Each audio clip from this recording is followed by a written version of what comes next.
I'm at U of M's Law Library. Just a quick note, this was considered to be the filming site for Harry Potter. Looks like today there's a lot of taking photos and stuff for graduation and all that stuff, so congratulations. But we are actually here today to the Diag, where they're having some Hamas-Israel protests. So we're gonna go check that out, but first, we're gonna go get some tea at Zimmerman's, get a couple questions asked, and see what the real mindset is. And I wish Harry Potter was filmed there. That would be awesome. Let me try the wild Thai green. Wild Thai tea. Thank you. They're pretty chill. And then also, so I'm friends with my boyfriend's mom, and she opened this. One day. Okay, so we can just kind of do this like open-ended and not like edit it or anything like that. Sure. So we're here with Michael, and he is with the Encampment for Gaza and at University of Michigan, right on the Diag. Michael, just briefly take the mic for a minute and tell me what it's about, how many days you guys have been out here, what the overall goal is, just anything you want. Yeah, sure. So we've been out here since Monday. Many of us are students, not all of us are students. And this encampment was founded, in the wake of the Columbia encampment, but in solidarity with the people of Palestine and especially of Gaza, who have been suffering from a genocide and resisting a genocide for 6 months now. Our main demand, our real demand, is for the University of Michigan to divest from its holdings in companies that are profiting from the genocide in Palestine. The university has ignored these demands for really decades now. And we are out here until the university divests. Sure. Yeah, no worries. So you say it started with Columbia, and then so the group that you guys are with, can you talk a bit about that? Like, is it like a national thing where you guys have communication with a lot of different schools and this whole thing with all these universities? Was that kind of like a group decision to go like a national protest that we're doing, or is it more so, hey, Columbia's got a great idea right after Passover, so let's jump on board, and it kind of just was a snowball effect? So I would mostly say that this was started by members of the Tahrir Coalition, which is a coalition of student groups at the University of Michigan. I think over 90 student organizations have signed on at this point. And we've been calling for divestment for a long time. This is like the Tahrir Coalition is not necessarily part of a national organization, but obviously there have been similar types of coalitions at a lot of other schools, including Columbia. So there are similar dynamics of student protesters calling for meaningful solidarity with Palestine in the form of divestment from their universities. So in that sense, it's a nationwide movement. Okay, let's talk about that for a minute. Because you and I right now are looking at something that says divest now. UMich funds companies that kill people in Gaza. Can you talk about that for a minute? And maybe like, what's the overall goal that you guys want, obviously, to divest, but like, what if they don't? Yeah, so regarding divestment, we've identified that the University of Michigan does have material connections through its endowment, which is this $18 billion pool of money to the genocide in Gaza. And we call on them to divest from these harms. The kinds of companies we're talking about are varied, but include, for instance, weapons or drone manufacturers that produce weapons for Israel, Israeli companies, and so on. And just like with previous cases of divestment, for instance, with South African apartheid, with fossil fuels and so on, we recognize, as the Palestinian people have called for, that divestment is a material way of shutting down or hindering the war machine that's killing Palestinians right now. And as for what happens if the university doesn't divest and if institutions in the U.S. continue to go on as usual, I mean, we've seen what happens. This goes beyond the University of Michigan. The entire United States is funding this genocide, is backing this genocide, and that includes the government as well as all these complicit institutions. and we cannot let this genocide continue. We can't let business go on as usual, as over 30,000 Palestinians are murdered with our tax money and funded in many ways, directly or indirectly, by our universities and other institutions. How long do you guys plan to be out here? We're planning to be here as long as it takes, and we hope that we win divestment. We're out here and hoping that the university comes and talks to us and divests. Awesome. Thank you so much. Yeah, no problem. There's just like a lot of people literally just go pins, and that's like maybe shocking maybe for some people. Like it's like just very real. What was your name again? My name is Avi. I am a Jewish community member here in Ann Arbor, a member of JVP, out at the Encampment at the University of Michigan. Okay, awesome. So I have a couple questions. We're here at the Encampment, but you're Jewish. But you're not a Zionist Jew? I am not a Zionist Jew. So when we look at this war that's happening, and obviously we just want no war, and then to start. So what can you say maybe from the Jewish side that's not Zionist Jew? Maybe you can clear some of that up for us. Yeah, for sure. So, my family, I come from a very Jewish family. I went to Hebrew school as a kid, I actually have been to I have been to the land of Palestine. I have been there, specifically the area under occupation by Israeli forces. This is when I was 10, I was a kid. So I'm connected with all of this. I have some understanding of this from the on the ground firsthand perspective. And same with some of my family members. Just an example of one of my family members who's also an anti-Zionist Jew, of course.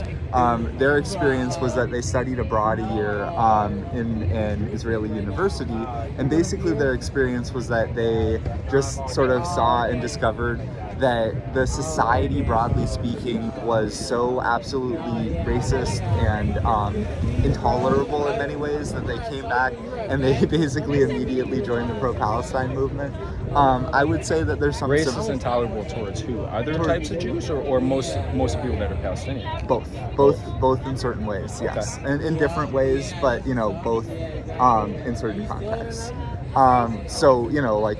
I have some similar experiences, not in Israel, but just in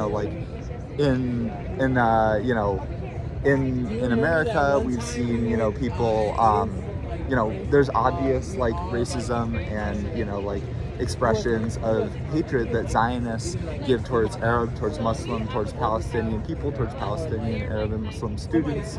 This is something that we've seen. I've seen this firsthand. And for me, really the thing that got me into all of this is just, I have this very specific memory. It was a while ago, my grandmother sent me this picture, this basically this little booklet of information about the things that my family had experienced during the Holocaust, where they had been, where they had been in the concentration camps, where their ghetto was, tracking the exact movements from time to place. And there's this one photo that's haunting, that's really stuck with me. It's this photo of some of my relatives, some of my family, my great aunt and her kid, as they're getting off of the train to Auschwitz. And there's this photo of their faces. And when a people is undergoing and experiencing genocide, there's a specific look in people's eyes. It's hard to describe, but it's sort of a combination of depression, anxiety, fear, hatred, and just more than that, I can only imagine. A deep sort of emptiness, related to the understanding, the knowledge that for a fact, likely you are going to die, likely everyone that's around you, your family, your friends, are also going to die. And then in addition to that, even if by some miracle you survive, even if by some miracle all of your family survives, then, you know, looking around, the community that you existed in your entire life that you grew up with, that you've lived, is gone. Your school is gone. Your friends are gone. You know, maybe your language or your culture is gone. Your entire life is gone, is no more. There is no more of your life as you understand it.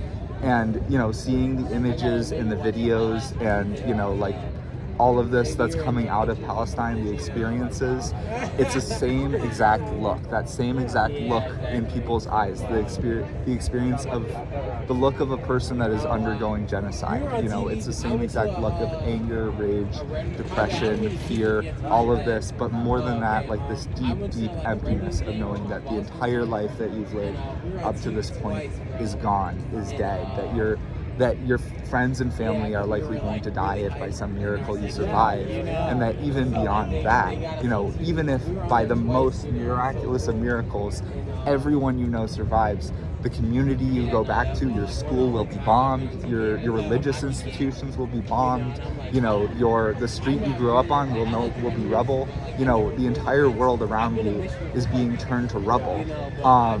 You know, and this is what Palestinians are experiencing. This is what Palestinians are experiencing in Gaza. And in addition to that, you know, in the West Bank, there's been genocide and, you know, oppression and occupation for 75 years and longer. It's, you know, it's just simply the case that, you know, like, this is a genocide, and anyone, you know, I think that has an understanding of genocide, especially like Jewish people that has some of this understanding of what genocide means at a personal level, like, and if you are Jewish and you are not utterly repulsed and you know, motivated into taking action to oppose this, I mean, you have forgotten the lessons of the Holocaust. You have forgotten the lessons of the Shoah. You do not understand what is going on, and that's the simple facts. That's the simple, basic facts laid out right there. That is very intense. So did you guys help with the Palestinian group that put this encampment? In a way, like, you guys were definitely on their side, clearly. Did you guys actually help set this up? Were you guys part of that? Yeah, so I'll say that, like, Jewish students have been involved, and not just Jewish students, but like students of like all races, ethnicities, you know, religions, backgrounds have been involved in, you know, this movement, this process for a long time. And especially like with Jewish students, one thing I've noticed from a lot of our friends and the other organizers, including like Palestinian, Arab, and Muslim organizers, is that they've been very like, they don't just like tokenize us. It's not just like we're here to be like the Jewish face to like, you know, whatever. You know, they take what we say seriously.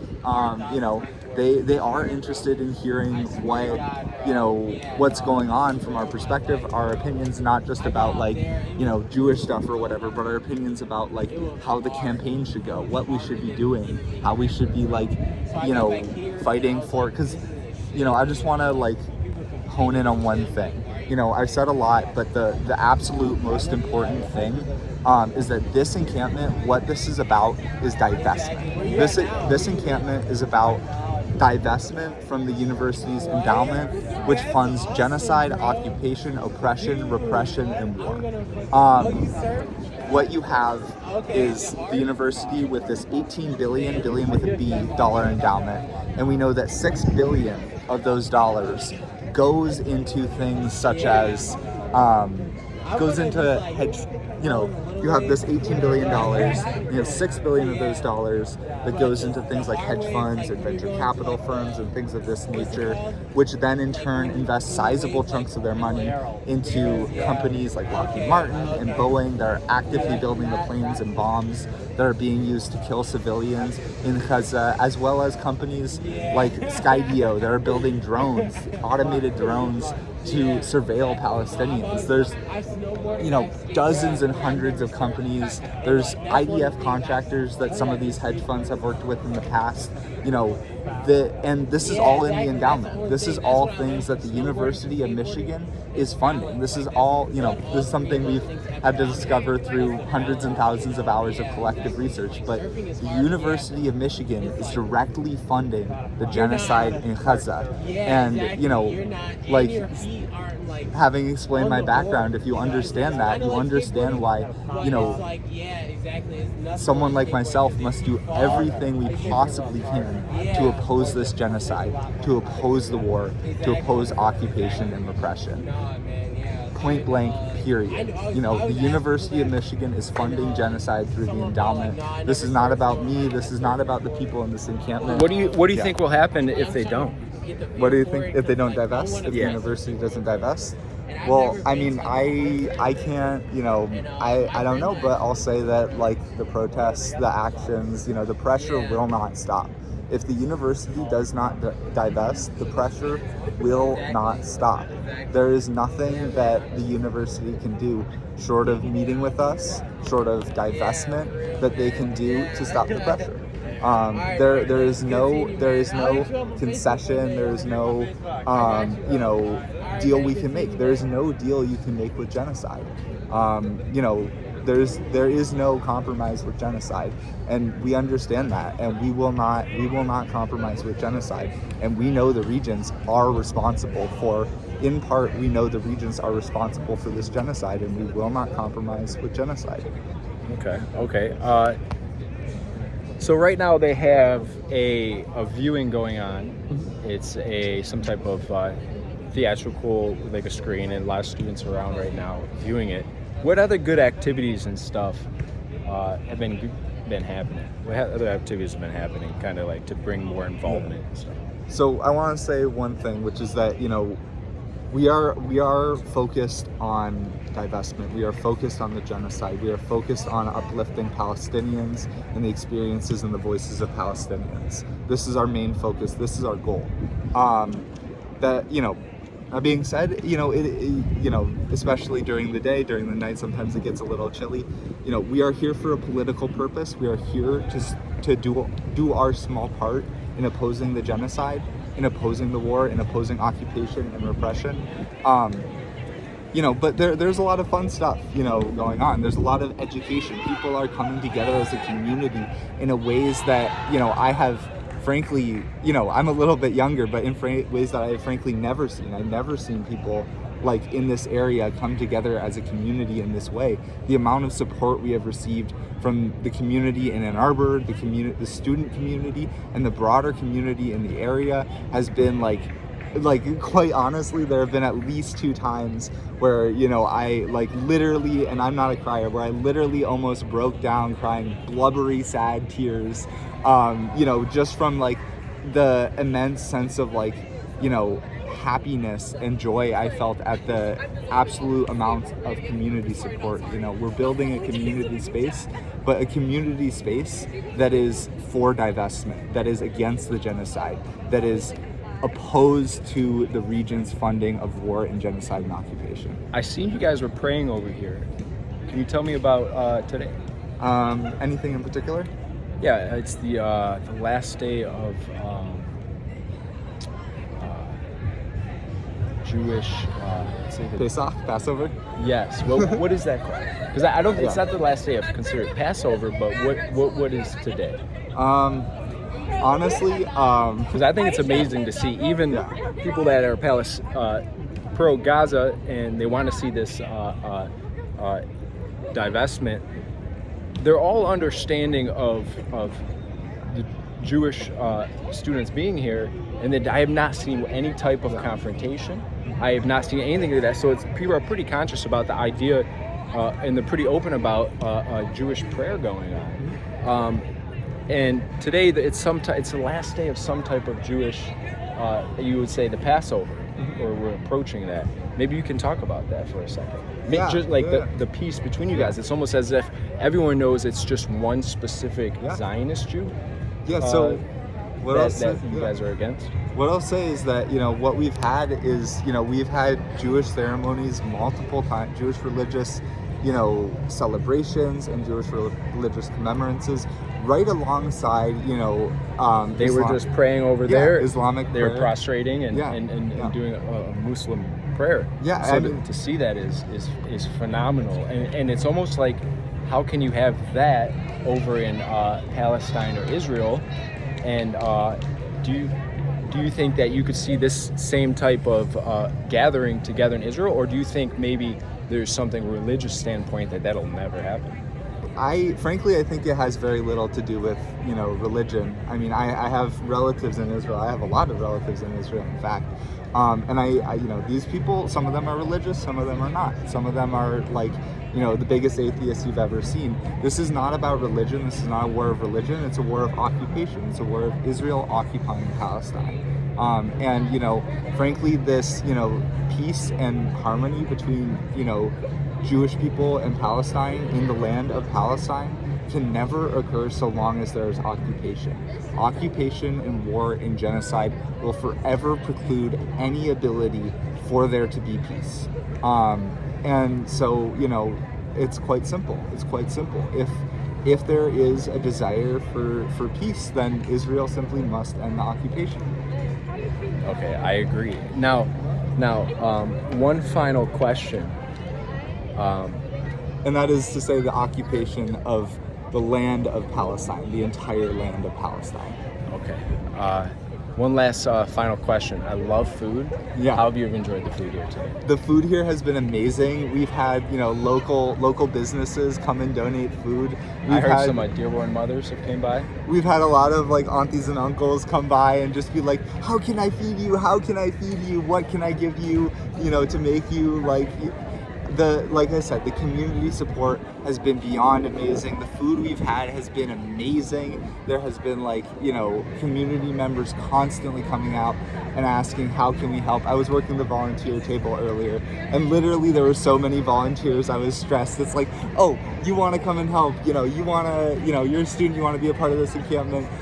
Thing after thing after thing, just people coming up and expressing their support and saying, how can we help? What can we do? How can we ensure that this, fight for divestment continues? How can we continue the fight for Palestinian liberation?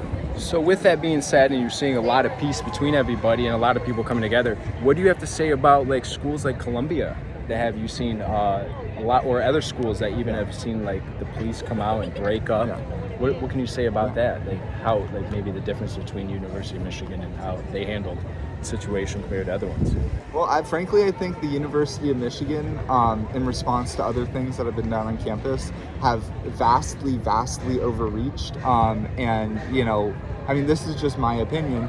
I wish I was in the head of the regents and understanding, why they're doing what they're doing. But, I'm trying to put myself in their shoes. And this is just my personal opinion, my personal thoughts on the matter. How I think about things and how I see things is that, especially with this thing called the disruptive activities policy, which essentially, not just banned protests like this, or even just gathering on the diag and having a rally or a march, or anything like that. It banned picketing. It brought the trade unions out. It brought the trade unions out in opposition to what the university is doing. There were Zionists that were mad about that. And the amount of backlash they have received to that, and also them watching what's happening in Columbia and in all of these other campuses, I think is making them hesitant to take greater action at the moment. That being said, in 20 seconds they could all come in, they could start massing, they could clear the encampment. There is never, a guarantee that we will have, there's never a guarantee that the police, won't come and clear us or do anything like that. Hopefully not.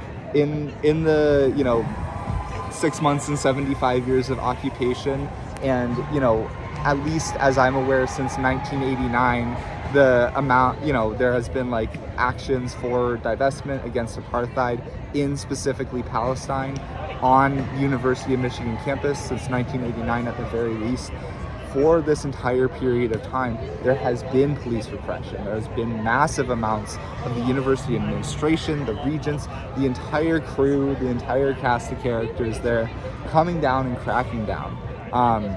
and they're watching us. There's a police car over there. There's a few back there. There's one over there, one over there, one over there, and one over there. And it's something that we have ways and methods of dealing with. There's a lot of people here that are very experienced in interaction with police and know how to de-escalate situations and keep things as peaceful as possible, or peaceful on our end at least. That being said, there's always the possibility of repression, and we understand that. And if that happens, we're prepared for that. We're prepared to have that occur. Hopefully it never gets to that, but all right. Well, it was amazing speaking with you, and you have a great perspective, and especially with your family history. Let's just hope for a great night and a good day tomorrow. Yeah. All right, thank you. All right. Say no to war.